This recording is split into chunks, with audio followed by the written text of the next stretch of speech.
Hi, I'm Clara, and this is the story of how my little sister lied to everyone we loved, then smiled while I drowned in the silence she created.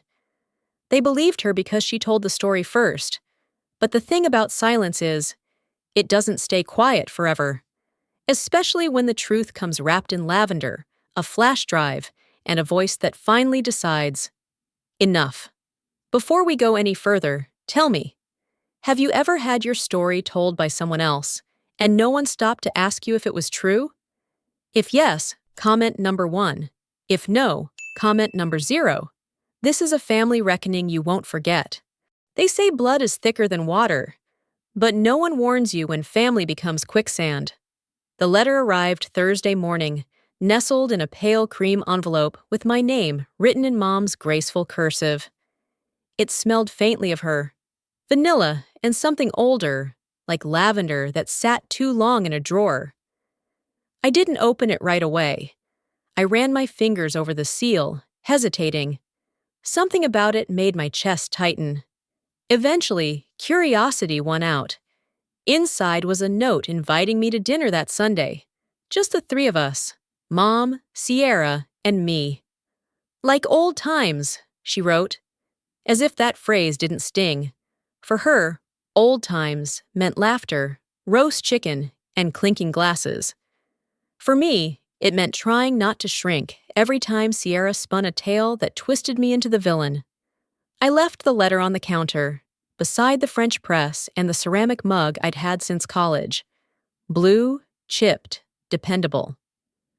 Outside my window, October had settled over Willow Creek like a patchwork quilt. The trees were aflame with copper and gold, the breeze cool and dry. I heard Mrs. March's radio through her screen door, humming something nostalgic. Sinatra, maybe. Autumn always made this town feel like it was remembered. By Sunday, I had braced myself. I even brought a pecan tart I'd baked the night before. Baking calmed me, gave me something to do with my hands when my heart didn't know where to go. Mom's house was tidy and warm, filled with the scent of cinnamon and lemon polish. Sierra was already there, all elegance and ease, wearing the kind of tailored blazer that made her look like someone who'd never forgotten anything important in her life. Dinner was served promptly. Roast chicken, mashed potatoes, green beans. Sierra chatted about her latest promotion, the gallery opening she'd attended, a friend who'd moved to Seattle. And then, casually, she dropped it. You know, she said with a laugh, Clara once forgot Mom's birthday. I had to call the bakery and order a whole cake. Last minute. I blinked. My fork paused midair. That's not how it happened, I said quietly. She raised an eyebrow, still smiling. Well, close enough. Mom didn't look up, just rearranged her potatoes. No one asked for my version. The moment passed like it always did, soaked in politeness, never acknowledged. That night, back in my little house, I pulled the cedar box from the shelf above the closet. Inside, beneath old postcards and lesson plans from my teaching days, I found the letter. Sierra's handwriting, dated exactly 2 weeks before Mom's birthday that year. I knew the words by heart, even before reading them again. Don't come this time, it said. Mom needs peace this year, not reminders of what didn't go right. I'd followed that request back then. No questions, no protest, just quiet compliance. Now I sat on the porch, letter in hand, the porch light casting a halo over the ink. The paper was yellowing, the folds soft from time and memory. A gust of wind tugged at the corner, as if trying to carry it away. I pressed it down, heart thudding like a quiet drum. The air smelled of dry leaves and wood smoke. Somewhere down the block, someone was playing piano. Just a few notes carried on the breeze. It was the kind of night that made you feel both entirely alone and deeply seen. There had been a time when silence felt noble, like choosing peace over pride. But lately, silence felt like erasure, like I was slowly disappearing into the spaces Sierra left for me. I looked up at the stars. No grand epiphany, no swell of music, just the firm, simple realization that I was tired of holding back my version of the story. I didn't lie, I whispered, but maybe it's time I stopped letting others speak for me. Thanksgiving used to mean warmth. This year, it just meant watching who didn't look at me. Mom's house looked exactly the same, like someone had paused time in the early 2000s and never pressed play again. The embroidered Thankful Hearts Gather Here cloth was already laid out under the cranberry sauce and stuffing. The old wooden cabinet hummed faintly from the heat of the kitchen, and a gentle click from the furnace signaled that warmth was on its way up through the floor vents. Sierra was already there, carving laughter into the corners of the room like she always did. Light, polished, rehearsed. Her stories draped over everyone like the warm throws on the couch, easy to accept and harder to fold back. I took my usual spot at the end of the table, next to the window. Outside, the sky was pale gray, the kind that threatened snow but never followed through. Inside, it smelled like cinnamon, rosemary, and turkey fat melting into crisped skin. Mom brought out the pie just as Uncle Henry launched into a story about car trouble, and Aunt Linda chuckled while pouring wine into her glass, not bothering to offer me any. I didn't ask. I had already noticed that some things weren't meant for me. Dinner was halfway through when Sierra leaned forward, voice casual but deliberate. "You know," she said, slicing through her green beans with precision, "Clara once told my guidance counselor I was cheating on my math finals. I nearly got suspended." Laughter bubbled around the table. Not from everyone, but enough. "That's not what happened," I said, voice even. "Oh, come on," Sierra replied, the picture of amused innocence. "You were always looking out for the rules. It's fine. I'm over it." Mom set her fork down. "Let's enjoy the meal, please." I looked around. No one met my eye. Not Aunt Linda, who'd known us since birth. Not Uncle Henry, who used to let me win at checkers. Not even Mom, who once held my hair back when I cried over my first broken heart. Callie Moran, seated 2 chairs away, caught my gaze. I hadn't seen her in years, since high school maybe. She was still quiet, still observant. Her lips moved without drawing attention. That wasn't what happened. I remember. Have you ever had someone twist the truth about you, while others who knew better just stayed quiet? If you've ever felt invisible in a room full of people who should have stood by you, comment number 8 below. Now let's see how far silence can push someone before they speak up. I blinked, but before I could respond, she turned back to her plate. After dessert, I helped clear the table. I didn't speak, neither did anyone else. The sound of dishes clinking into the sink was the only conversation I shared with Mom. When I put my coat on to leave, she kissed my cheek lightly and said, "Drive safe." I drove home with the radio off. Back in my kitchen, I reheated the leftover pie I hadn't touched at dinner. Pecan. The crust was too crisp, the filling too sweet. I ate in silence, the kind that didn't comfort me anymore. I remembered Thanksgivings when Dad was still alive, when conversation danced around the table, and we took turns speaking instead of biting our tongues. He would have called Sierra out with a chuckle, teased her gently but firmly, then passed the gravy. We were never perfect, but we were honest. I missed honesty. Later that night, I couldn't sleep. Something in me itched. I opened my laptop and scrolled through old emails and shared family folders, mostly filled with holiday recipes and vacation photos. Then I remembered something. Sierra's cloud storage. We'd used it years ago for a family slideshow. She never changed the permissions. I typed in the old link, expecting it to be dead. It wasn't. There it was. An archive named HS_YR_files. Inside, scanned notes, event flyers, photos, and a document titled Counselor Notes 2004. My heart thudded. I clicked, I read, and I knew. Sierra had twisted the story not just tonight, but for years. She hadn't been accused, she'd confessed, and it was written down. The counselor had marked the file closed, student accepted responsibility. I stared at the screen, the document framed by the soft light of my desk lamp. It didn't make me feel victorious. It made me feel tired. But it was a start, a record, a truth no one else had bothered to keep. And maybe, just maybe, that meant I wasn't as alone as they made me feel. Truth doesn't always knock. Sometimes it waits in lavender and forgotten mailboxes. Mrs. March's house sat behind a low iron fence, half swallowed by vines, as though nature was trying to protect her from the world. I brought a tin of cinnamon shortbread wrapped in tea-stained cloth, the kind she liked. Her front porch was framed by the last of her lavender, fading, silver-edged, brittle beneath the wind. The kind of flowers that survived, even when they weren't wanted.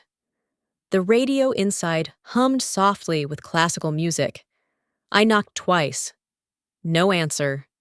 Then a faint voice. "It's open!" She sat in her favorite chair by the window, yarn pooled in her lap, fingers working a deep plum thread into a half-finished scarf. The scent of lavender hung in the air, layered with something warm and nostalgic. Lemons, maybe. Or paper and sun. Her radio sat on a windowsill, volume low, playing an old waltz I remembered from childhood, though I couldn't name the composer.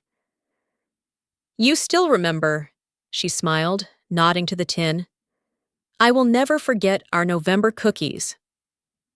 She patted the seat beside her, and I settled in, the wooden chair creaking softly under me. Her eyes, sharp despite her age, studied my face like they already knew something I hadn't said yet. "You're quieter than usual," she said, setting down her knitting. "Family gatherings," I muttered, tugging my sleeves lower. Her brow rose. "Ah, Sierra?" I didn't respond. She nodded anyway, gently rubbing the tip of one finger across a patch of worn thread on her cardigan. "You know, last year she came by. I told her I still had the newspaper article your father wrote about my community garden. She said I was confused, that it never happened." Mrs. March's voice was even, but her needle slowed. "Told the others I was slipping, forgetting things. She made me feel invisible." I felt my jaw tighten. "She's good at that." "She is," she said softly. "But so is truth. It waits. It doesn't shout." She turned toward me and handed me a small parcel wrapped in newspaper, the funny pages, folded just so. A USB drive sat inside. "I'm not slipping, Clara. I recorded something. I didn't mean to eavesdrop. It was her and that friend, talking outside my back gate. I had my phone in my coat pocket. Later, I listened. I thought, maybe it would mean more to you." I stared at the bundle in my lap. "Are you sure you want me to have this?"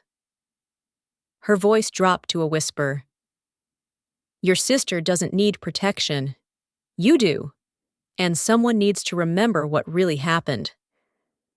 I stayed a few minutes longer.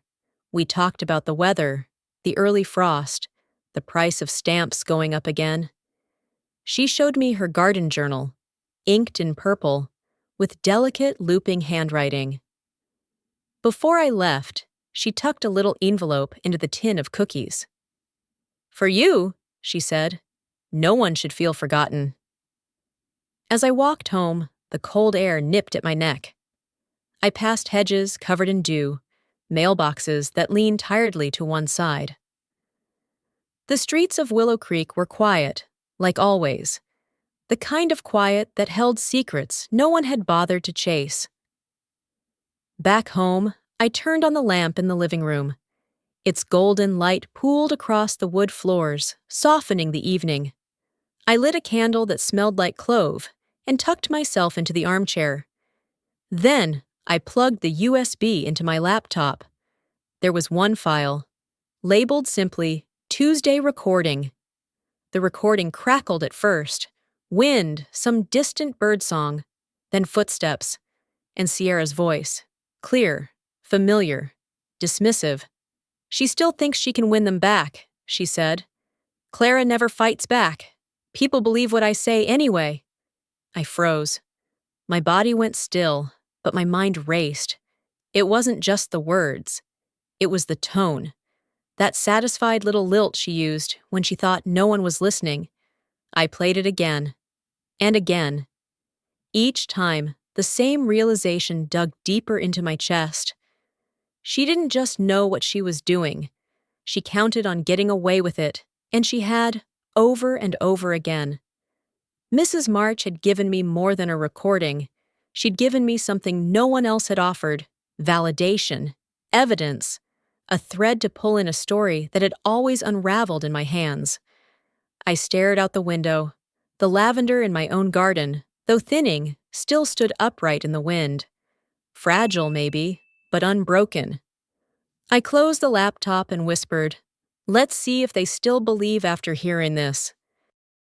She called me forgettable, so I made sure the internet remembered her voice. The wind whispered outside my window, soft but insistent, tapping gently like a reminder I didn't ask for. I sat at my oak desk, the same one that had belonged to my grandmother, and stared at the USB drive resting beside my mug of chamomile tea. The screen of my laptop glowed in the dim light, a blank canvas waiting for me to be brave. Callie had come over after dinner.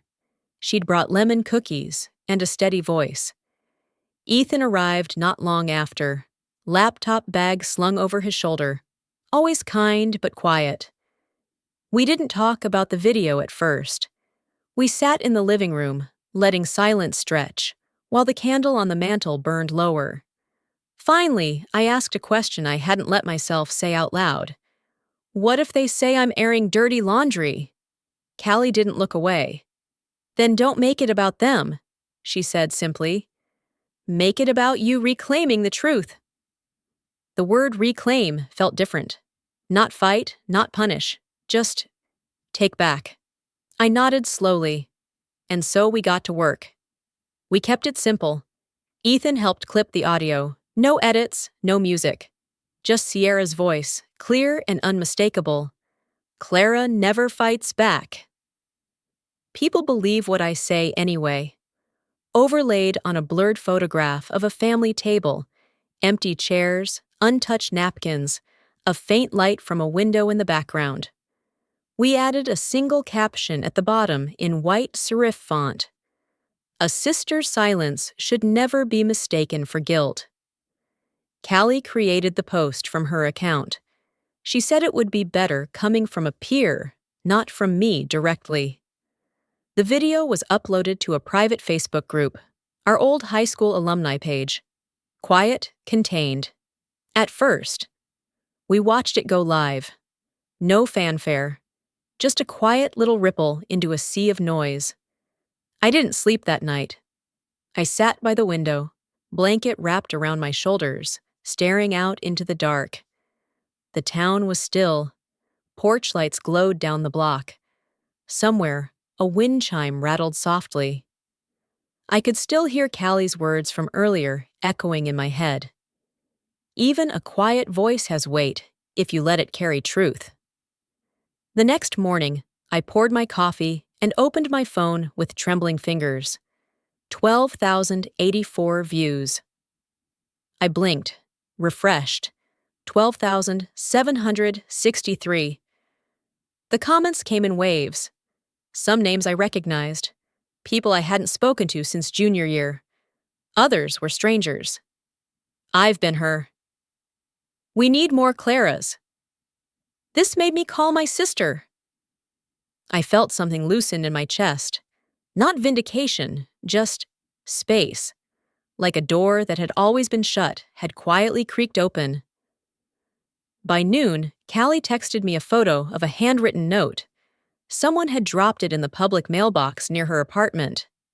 "Dear Clara, I don't know you, but I know your voice. Thank you for using it." I held the photo in both hands for a long time. Not everyone was kind. There were a few comments about attention-seeking, about family matters being private, but they were outnumbered, and none of them came from people who'd actually known me. Then, as I sat back at my desk, ready to reply to Callie's latest message, my phone buzzed. A text from Sierra. "What did you do?"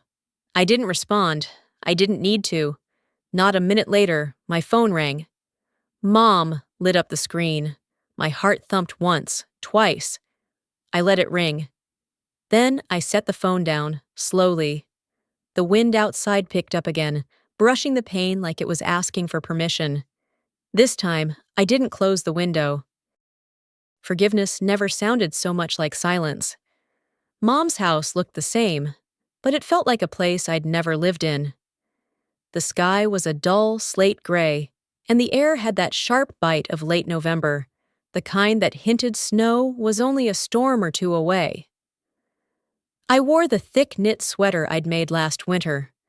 Ivory yarn, sleeves just a little too long, and clutched my grandmother's worn leather purse against my side like a kind of armor. I didn't bring a dish or wine, just myself. And the truth I no longer intended to keep folded. Inside, the table was already set. Round this time, not rectangular. Like that would somehow make things more intimate, harder to hide behind. A floral cream tablecloth covered the wood, and there were soup bowls arranged with exact symmetry. Each spoon rested at the same careful angle. It was almost beautiful, the kind of scene you'd see on the cover of a Sunday magazine. But the silence pressed around it like fog. Aunt Linda spoke first, something about traffic on the freeway. Uncle Henry grunted agreement. Nobody looked at me. Or if they did, it was in brief flickers, like glancing at a candle you weren't sure would stay lit. Sierra sat across from me, the picture of poise, until you noticed her hands. She kept smoothing her napkin, her bracelet clicking too often against the stem of her water glass. Her voice broke the hush, as deliberate as a drumbeat. "Well," she said, eyes glinting just enough to make me wonder if it was fear or pride behind them. "I guess you're a celebrity now?" I didn't flinch. I didn't even breathe differently. I just reached into my bag, pulled out my phone, placed it on the table, and pressed play.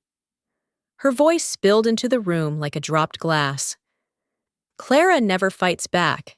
People believe what I say anyway." The recording ended in silence.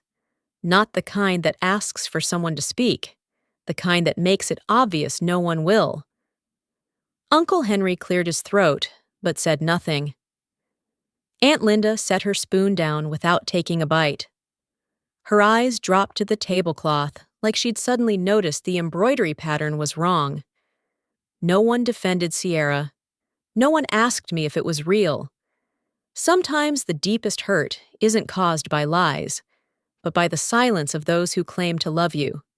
If you've ever had to stand in your truth alone while others look away, comment number 9 below. Now let's find out what I choose next. Not for them, but for herself. Mom didn't say a word either, but she reached over, picked up the pie server, and carefully placed a slice of apple pie in front of me. She even folded a napkin beside it.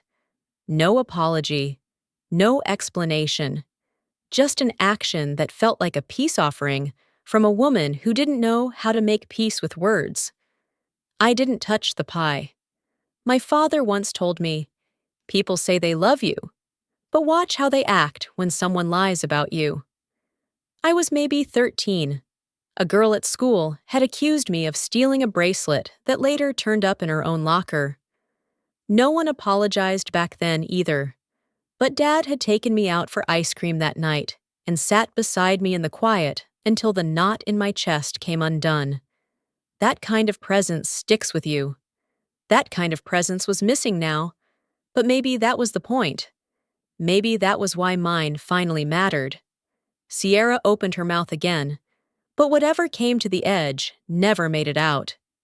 She shut it, picked up her napkin, folded it slowly, then stood, chair sliding gently behind her. She walked out of the room without looking at anyone. No one followed. For a long moment, the only sound was the ticking of the old wall clock in the hallway. Then Mom looked at me. Her expression was softer than I expected. A tiredness lived behind her eyes, not from sleep, but from years of holding too much and saying too little. "I wish I had asked you sooner," she said. And that was it. No speeches, no rewrites of what had already been written, just 7 words that sounded like a door creaking open. I gathered my bag, stood, and tucked the phone back inside without speaking. My hands didn't tremble this time. I didn't feel vindicated. I didn't feel bitter. I just felt done. "I don't need apologies," I said, my voice calm even. "But I won't carry their lies anymore." Peace didn't arrive with a knock. It came like the mail, quiet, certain, and just for me. The frost had settled across the yard like a soft hush, blanketing the empty flower beds and curling around the base of the fence. The lavender was mostly dormant now, brittle stalks bent gently under the weight of winter air. I wrapped my scarf tighter and stepped onto the back porch with my watering can, not because the plants needed it, but because the motion grounded me. Familiar things help, I've found, especially when everything else has changed. I walked the edge of the garden slowly, my boots leaving light imprints on the grass. The maple tree by the back gate had lost all its leaves, and only the curled skeletons of summer's glory remained, scattered like stories we didn't finish telling. Mrs. March used to say, "Truth takes time." So do people. I wasn't sure which one had taken longer in my case. The truth was always there, waiting like rain on the roof. I'd just been too afraid to open the door. Inside, the gas heater crackled lightly, and my kettle began to whistle. I poured chamomile tea into my favorite mug, the one with the tiny chip near the handle and a fading lavender print, and brought it out to the porch. I sat on the swing with a blanket over my legs, letting the steam warm the space beneath my chin. The screen door creaked again. Mrs. March appeared, bundled in a plaid coat, holding a jar wrapped in a faded tea towel. "Peach preserves," she said simply. "Still warm." I smiled and took the jar. She didn't stay long. Just a gentle hug, quiet like everything else she did. Before turning to go, she placed a folded slip of paper in my palm. "You helped more than you know." The handwriting wobbled slightly, but the ink was firm, lavender scented. Later that afternoon, Callie called. Her voice was bright, rushing through her news with the kind of energy only she could make feel like a sunrise. "You'll never guess," she said, breathless. "The library downtown? They're doing a panel on digital honesty, like online ethics and truth-telling. They want to feature your clip. Not by name, of course. Just your story." I leaned back in the swing, looking out at the soft blue haze that had started to settle on the rooftops. "Tell them thank you," I said after a moment. "But I don't need to be anyone's symbol. I just needed to be heard." She paused. "You were. More than you know."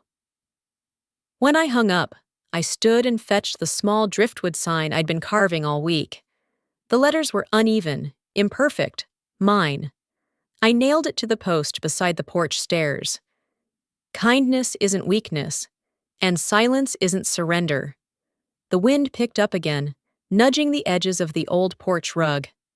I swept a few dried leaves from the steps, careful not to brush too quickly. There was something meditative in moving slowly. Then, a knock. It was soft, tentative. I opened the door to see a little girl, Emma, from 2 doors down. She wore red mittens and a knit cap with a sagging pom-pom. In her hands was a card, folded and smudged at the corners. "My grandma said you're brave," she mumbled, eyes on her boots. "So I made you a thank you." The card was made from pink construction paper, glitter glue still drying at the edges. Inside, a big crayon heart and blocky letters read, "You make quiet feel strong." I blinked back a rush of warmth and crouched to her level. "Thank you," I whispered. "This means more than you know." She smiled and ran off down the path, boots crunching on the frosty sidewalk. I stood there a moment longer, card in hand, until the cold finally found my fingertips. The sun was dipping low, painting the sky in streaks of gold and ash. I stepped down, walked to the little garden gate, and closed it with care. The latch clicked into place. For the first time, I didn't feel the need to leave it open. Maybe Sierra never looked back. That's all right. I wasn't walking for her anymore. Some endings don't arrive with a grand gesture. They settle slowly, like snow on a quiet street, or a thank you note from someone who saw your strength when others only saw your silence. That winter morning, I didn't feel like I'd won. I just stopped needing to be understood by those who never tried. Kindness isn't always loud, and it doesn't need to be. Often, it's the quiet courage to stand gently in your truth, even when no one claps. When we let go of judgment, we make space for grace to return in ways we couldn't have imagined. So if this story reminded you of a moment when you held your voice instead of using it, maybe today's the day to speak or simply be seen. And if it brought you a little warmth this season, consider leaving a note in the comments or subscribing so we can keep sharing stories that remember what matters. Because sometimes peace isn't found in being heard. It's in knowing you don't need to shout anymore.